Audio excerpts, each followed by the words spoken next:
J'ai beaucoup de questions à vous poser. C'est une thématique, je pense, qui va intéresser de nombreuses personnes. Mais pour commencer, quelles sont les fausses croyances les plus populaires sur les régimes et la perte de poids?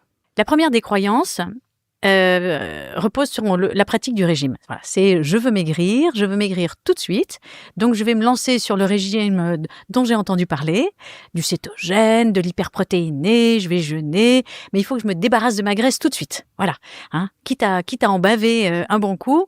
Voilà, donc ça c'est la pratique la plus courante et c'est également celle qui mène à l'échec, puisque si perte de poids il y a, en revanche, il y a quasi systématiquement une reprise de poids, voire un effet yo-yo que tout le monde connaît. Moi, les patientes que je reçois dans le domaine et qui souffrent d'obésité, elles ont toutes suivi le même parcours. J'ai passé ma vie à suivre des régimes.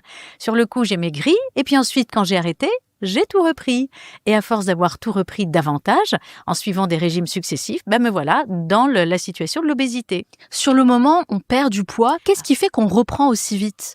Parce qu'en fait, plus on fait un régime sévère, plus on change ses métabolismes. C'est-à-dire que si le corps humain ne reçoit pas les calories qu'il attend, finalement, il se met en mode de stress et de défense et donc il va mobiliser tous ses organes pour compenser le déficit calorique. Donc bien sûr, dans la bataille, il y a du gras qui va partir, mais il va y avoir aussi du muscle.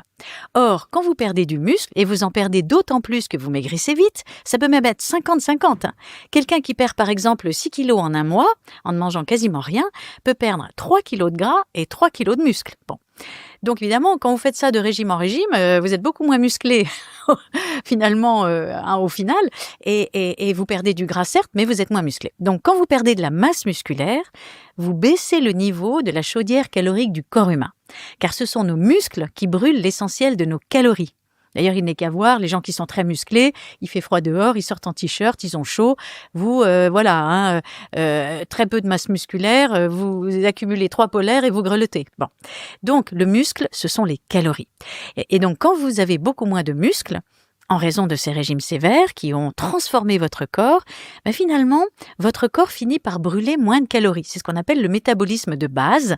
Finalement, il devient plus faible. C'est comme si on avait baissé le niveau de la chaudière. D'accord. Donc, quand vous arrêtez votre régime, parce que ras-le-bol, c'est pas possible, un cétogène, c'est insupportable à suivre, jeûner, je peux pas faire ça plusieurs jours, et il vaut mieux, effectivement, eh bien, vous vous remettez à manger. Donc, vous reconsommez des calories, mais comme votre corps en brûle moins, le gap va être beaucoup plus important. Donc, vous reprenez le poids que vous avez perdu, mais vous en reprenez beaucoup plus. Voilà.